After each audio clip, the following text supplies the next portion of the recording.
qui va se passer? Qu'est-ce qui va se passer? Bref, Shining et moi, c'est vraiment une histoire d'amour. C'est depuis Sexy Dance, on ne se quitte plus. Enfin, c'est surtout moi qui ne le quitte plus, mais il ne sait pas ça. Hello! Alors, je sais que pour certains d'entre vous, c'est les vacances. Et donc, pendant les vacances, on ne sait pas toujours ce qu'on veut faire. Du coup, j'ai pensé à vous et je partage avec vous aujourd'hui le top des tops de mes films d'amour préférés. Quand je dis préférés, c'est vraiment des films qui m'ont fait couler la petite larme, des films qui m'ont ému. Et du coup, j'ai fait une petite liste pour vous. Voilà, pour ne pas m'éparpiller. Donc, j'ai classé des films que j'ai préférés par ordre. C'était super compliqué, mais je me suis dit que ça pourrait vous aider. Moi, j'aime bien quand je suis en vacances regarder mes séries préférées ou mes films préférés. Donc là, j'ai pensé à vous et je vais vous dire tout de suite quels sont les films que j'ai préférés. Alors, il y en a 17. 17, c'est... je me suis dit que c'était bien assez. Hein, j'allais pas non plus vous saouler pendant 1 heure avec tous mes films préférés. Parce que j'ai prévu d'en faire aussi des films que je regardais quand j'étais ado. Des films que j'ai vraiment appréciés. Je pense que ça pourra aider pas mal de personnes. En numéro 17, j'ai mis le film The Holidays. C'est le film avec Kate Winslet et Cameron Diaz. Avec Jude Law, je crois. En fait, voilà, les deux filles échangent leur maison et leur vie, du coup. Et avec ça, elles vivent vraiment des aventures pas mal. Vu qu'elles étaient déçues de leur histoire d'amour auparavant, là, elles vont vivre des histoires par rapport à la vie qu'elles ont échangée. Franchement, j'ai trouvé ça touchant et c'est assez une belle histoire d'amour, chacune de leur côté. Et donc, du coup, je voulais vous le conseiller parce que pour moi, ça rentre vraiment dans mon top 20. Là, j'ai pas fait de top 20, mais ça rentre quand même dans mon top 20. Et en numéro 16, j'ai mis Pretty Woman. Qui ne connaît pas Pretty Woman? Franchement, c'est le film qui m'a fait tomber amoureuse de Richard Gere. Ouais, Richard, t'inquiète, je te gère. Et donc, ce film, on le connaît tous. C'est l'histoire d'une prostituée qui est engagée par un homme d'affaires super riche. Et après, l'histoire va se créer, vous la connaissez. Mais ça n'empêche pas que ça reste vraiment un film qu'on peut voir et revoir. Donc du coup, je voulais vraiment le mettre dans mon top 17, du coup, il faut le dire. Je voulais le mettre là-dedans parce que je le regarde encore. Ça m'arrive de le regarder même si je l'ai vu des milliers et des milliers de fois. Donc, c'est vraiment une belle histoire d'amour. Ma petite larme, je l'ai versée vraiment à des moments où elle se rendait compte qu'elle tombait amoureuse et lui, pareil. Donc voilà. Et puis en numéro 14, il y a le Moulin Rouge. Moulin Rouge, qu'est-ce que je peux dire là-dessus? C'est vraiment un film touchant d'une courtisane qui s'interdit d'aimer et d'un joueur de sitar qui se fait passer pour le Maharaja. En fait, le Maharaja dans le film, c'est un homme riche qui voulait vraiment qui voulait concrètement coucher avec Nicole Kidman. Donc du coup, Ewan McGregor se fait passer pour le joueur, le Maharaja, et donc il prend sa place, sauf que lui, il tombe vraiment amoureux d'elle. Et l'histoire autour est vraiment magnifique. Les chansons, j'ai trop aimé, je les connais par cœur. Hein, faut pas se mentir, je les connais par cœur. Et la fin est super triste. Honnêtement, c'est super triste. Pour une fois qu'un film ne se finit pas comme dans les romans et tout. Et c'était rafraîchissant. Franchement, c'est dans un film que j'ai découvert quand j'étais petite, enfin quand j'étais ado. Du coup, j'ai vraiment aimé ce film. Et en numéro 13, j'ai mis The Last Song, la dernière chanson. C'est avec Miley Cyrus. Dedans, elle est vraiment une fille rebelle, une ado rebelle qui s'entend plus avec son père, alors que quand elle était petite, elle partageait la passion du chant avec lui, la passion de la musique avec lui. Et vu qu'ils ont divorcé, elle s'est éloignée de son père. Du coup, leurs relations sont vraiment compliquées, difficiles. Et l'histoire dedans, déjà avec son petit ami, est super mignonne. Franchement, elle est super mignonne. Et la fin m'a fait tirer les larmes parce que vraiment, ça m'a pris au trip. C'était assez fort comme film. Et du coup, encore une fois, je vous le conseille. Hein, allez-y, essayez, vous allez aimer. Et après, le numéro 12, j'ai pris Pearl Harbor. Tout le monde connaît ce film. Il dure presque 3 heures, mais il est magnifique. Franchement, déjà l'événement est assez difficile, mais ils ont réussi à mettre là-dedans une histoire d'amour qui nous émeut aux larmes. Mais vraiment, moi, ça m'a touchée. L'histoire de ce trio, vraiment, c'est compliqué, quoi. À chaque fois, je me disais, purée, qui va finir avec qui? Est-ce qu'ils vont survivre? Donc voilà, je ne vais pas trop creuser. Vous remarquerez que je creuse pas trop, je résume vite fait parce que si j'en parle beaucoup, je vais spoiler et je déteste ça, donc je vais pas vous le faire. Du coup, je vous résume vite fait en espérant vraiment vous donner envie d'aller les voir. Et en numéro 11, j'ai Love Story. Alors, je crois que j'ai le résumé. Alors, un homme issu d'une famille aisée, étudiant en droit à Harvard, rencontre une jeune fille à la bibliothèque où elle travaille pour payer ses études. Malgré le fait qu'ils appartiennent à des classes sociales différentes, leur amour devient plus fort que tout, mais sera soumis aux épreuves de la vie. Je crois que ça résume tout. Vraiment, cette histoire d'amour, ça montre la force. Si tu aimes une personne, il faut que tu te battes, peu importe ce qui vous sépare, peu importe qu'est-ce qu'on vous dit, il faut vraiment se battre. C'est une histoire assez forte. Donc voilà, je vous la conseille. Sincèrement, et allez-y, essayez, vous allez aimer. Alors, mon top 10. Oh là là, mon top 10. J'ai pris en numéro 10 Sur la route de Madison avec Clint Eastwood. C'est une super belle histoire d'amour. Franchement, je pense que je vais me le regarder encore parce que ça fait longtemps que je l'ai regardé. Et je me rappelle qu'à ce moment-là, ça m'avait vraiment touché comme histoire. C'est juste magnifique. Franchement, allez-y, regardez. Et alors, mon numéro 9, j'ai mis Keith. Avec Jessie McCartney, je crois. Alors, je vais vous lire. Jolie, intelligente, heureuse en amour, à 17 ans, Nathalie est une jeune lycéenne comblée à qui tout réussit. Son petit univers va cependant vite être bouleversé le jour où elle rencontre le mystérieux Keith. Intriguée, elle veut percer son secret et ne reculera devant rien pour parvenir à ses fins. Tout ce que je peux vous dire, c'est qu'elle aurait mieux fait de ne rien chercher. Franchement, à partir de là, je trouve que chaque moment est assez difficile à vivre parce que franchement, c'est fort en émotion, c'est chargé, quoi. En tristesse, en tout ce que vous voulez. Moi, ça m'a touchée. Alors, le numéro 8, c'est donc Titanic. Titanic. Ah là là. Le jeune Leonardo DiCaprio, beau, jeune, dynamique, arrive à prendre le paquebot Titanic, alors qu'il est pauvre. Il gagne son ticket au poker et il rencontre Rose. Oh là là, leur histoire. Qui ne la connaît pas, à part les gens qui n'aiment pas ce genre d'histoire. Mais la plupart d'entre nous connaissons cette histoire. En tout cas, c'est une histoire. Je peux même pas dire combien de fois je l'ai regardé tellement j'ai aimé en fait. Déjà quand je l'ai regardé, je crois que j'étais vraiment petite. Après, je l'ai regardé plusieurs fois quand j'étais ado. Et encore aujourd'hui, quand ça passe à la télé, je ne rate pas. Du coup, leur histoire, c'est vraiment beau. Ils font pas partie du même monde, mais Rose étant étouffée dans son monde à elle, va chercher à se divertir autrement. Et c'est là que Jack rentre dans la place.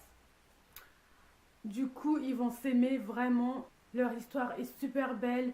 Leonardo va la sauver de toutes les manières possibles.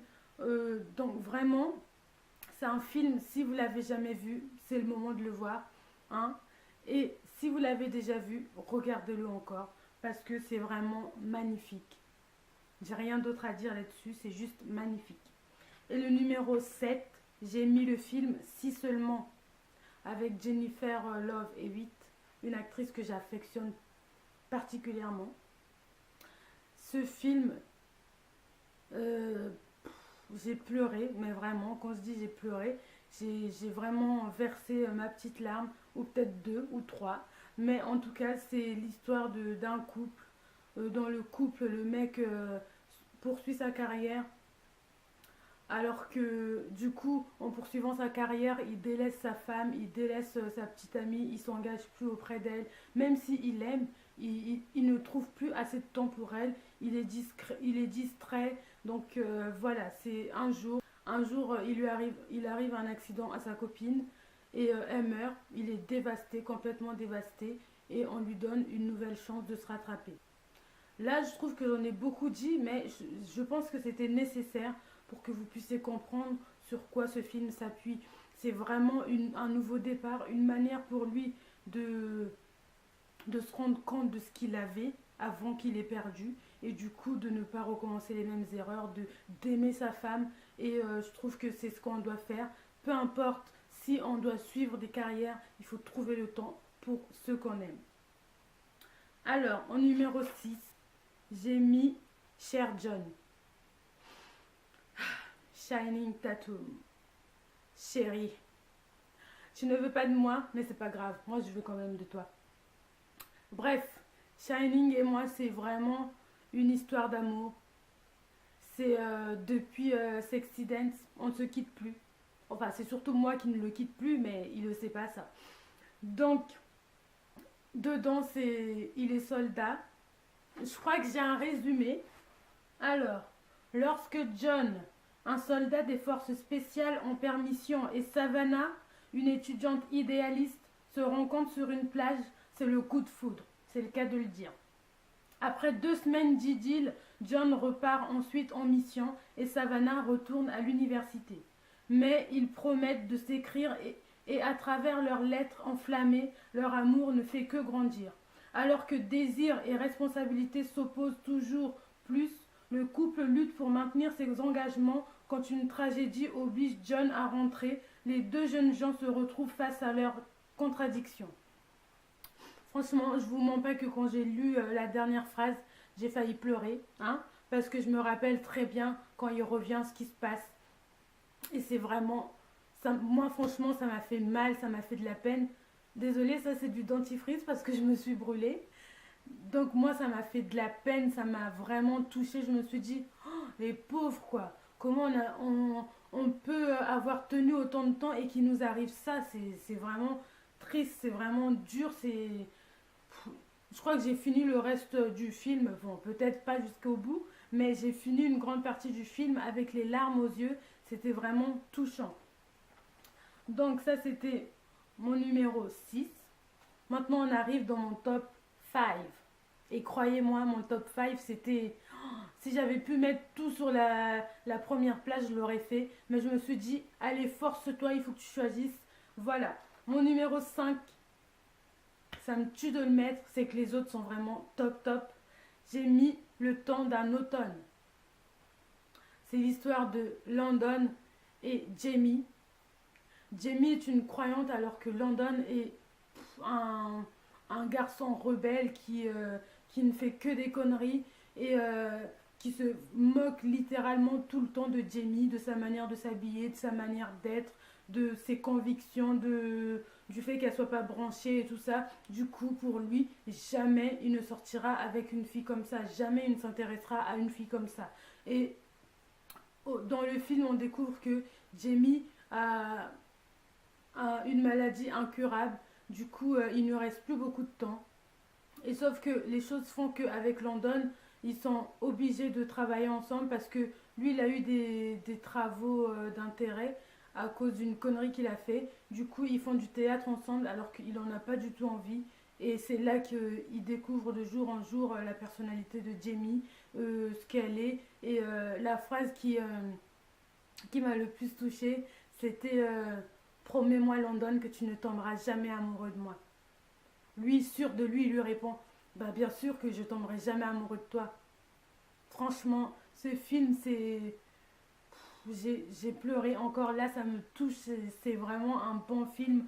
Après, je vous dis ça depuis tout à l'heure, mais c'est vraiment des films que j'ai vraiment aimé quoi. Je vous dirai pas allez regarder et vous perdez votre temps, non. Moi en fait, un film, après il y en a qui ont du mal à démarrer, mais laissez-leur le temps de vous montrer, laissez-leur le temps de dévoiler leur charme, vous voyez quoi. Vraiment, regardez ce film. Si vous ne l'avez jamais vu, je pense que beaucoup l'ont vu. Mais si c'est pas le cas, regardez-le, vous allez kiffer. Alors, le numéro 4. Le numéro 4, j'ai mis N'oublie jamais. Vous comprendrez pourquoi. C'est dans mon top 5. N'oublie jamais, c'est vraiment un film. C'est Nicolas Sparks, quoi. Sparks, pardon. Du coup, dès qu'on dit son nom, vous savez que c'est le maître du romantisme. C'est vraiment au début du film, c'est il y a le mec, le vieux qui est en train de lire à sa femme leur histoire, leur rencontre, ce qu'ils ont vécu. Et le truc, c'est que toute leur histoire est vraiment forte parce qu'ils ont dû se battre, ils ont traversé des moments difficiles pour être ensemble. Et quand à la fin on découvre que c'est sa femme et que voilà, c'est vraiment magnifique. Regardez-le, vous allez aimer, vous allez être là devant la télé, vous allez serrer votre pull du genre qu'est-ce qui va se passer, qu'est-ce qui va se passer. Donc voilà, je vous le conseille aussi celui-là. Et mon numéro 3, oui 3, mon numéro 3 c'est Nos étoiles contraires. Il me faut un petit moment pour digérer le titre et toute l'histoire derrière parce que c'est un film fort. C'est l'histoire Hazel, je crois, et Gus, deux jeunes gens qui sont malades.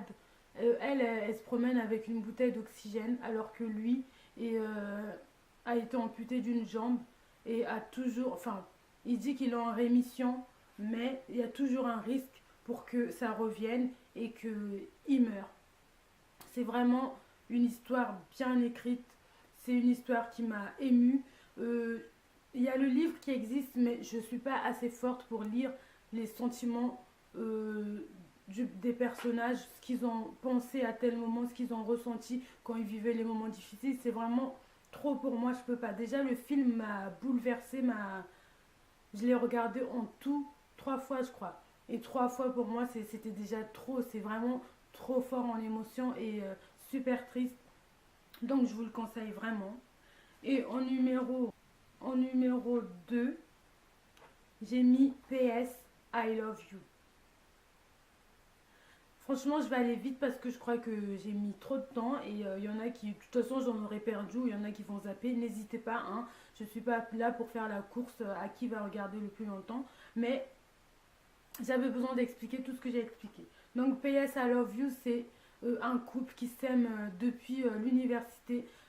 Franchement, on sent leur complicité, leur amour, leur force. Vraiment, c'est incroyable comment ça a pu autant enfin, comment on a pu transmettre leur amour. C'est vraiment une chose que tu ressens dès le début. Ils ont leur conflit, c'est sûr.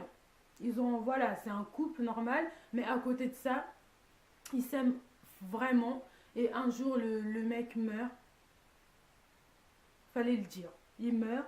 Et elle s'en remet jamais.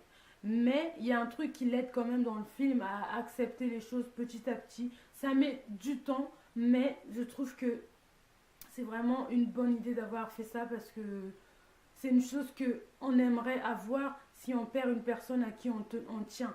Une chose que je pense qui nous aiderait plus à remonter la pente. Ou peut-être qu'il y en a que ça mettrait encore au plus bas, mais je pense que dans la majeure des cas, ça nous aiderait à remonter la pente. Donc du coup, c'est vraiment une histoire émouvante, magnifique, aimée par autant les femmes que les hommes, je pense. Franchement, il n'y a pas de genre là-dedans. Donc allez-y, n'hésitez pas, vous allez découvrir comment c'est difficile d'aimer quelqu'un et surtout de le perdre alors que vous êtes tout juste amoureux et que vous devez régler vos problèmes et que du jour au lendemain, il part. Donc voilà. Et en numéro 1, top, top, top, top, top, sur la marche la plus haute, haute, haute, j'ai mis Je te promets. Encore une fois, c'est avec Shining Tatum. Franchement, si je prononce ton nom, chérie, tu m'appelles, hein, on communique et j'apprendrai à le prononcer. En attendant, c'est comme ça que je pense que ça se prononce. Donc, je te promets, c'est basé sur une histoire vraie. Et c'est encore plus touchant. Après, les autres aussi, ça peut arriver, mais là, c'est vrai, c'est le témoignage du couple. C'est. Voilà, et c'est quoi Paige et Léo qui se rencontrent alors qu'ils viennent de mondes différents, avec des personnalités vraiment complètement différentes, une manière différente de voir le monde. Lui, il vit au jour le jour, alors que elle a le projet de réussir. Et du coup, ils se rencontrent et ils tombent amoureux. Ça, en fait, dans le film, ça se voit qu'ils sont super amoureux, ils sont complices. Après, s'il y avait un moment que je devais choisir pour refléter ce que je pense, j'aurais mis juste une séquence où ils se parlent tous les deux et c'est là que vous vous rendez compte qu'ils s'aiment vraiment, que leur amour est super fort. Et dans le film, il arrive un accident et c'est là que tout bascule. C'est là qu'on voit la force dont possède Léo, la force avec laquelle il aime Paige, alors que vraiment, je pense que toute personne aurait abandonné et se serait rendu compte que ça reviendra jamais. Donc voilà, je vous ai fait mon top 17, hein, pas mon top 20, parce que moi je fais pas tout comme tout le monde. Et donc, je vous les conseille. Je vais vous mettre les résumés dans la description. J'espère que ça vous aura aidé. Si vous êtes en quête de films, surtout restez sur ma chaîne parce que je vais en parler encore. Je suis une spécialiste des films. J'aime trop ça, j'aime regarder les films. Donc restez avec moi. En tout cas, merci d'avoir regardé la vidéo. Surtout, n'oubliez pas de vous abonner, de me rejoindre sur Facebook. Voilà, je vous fais des bisous. À bientôt. Bye.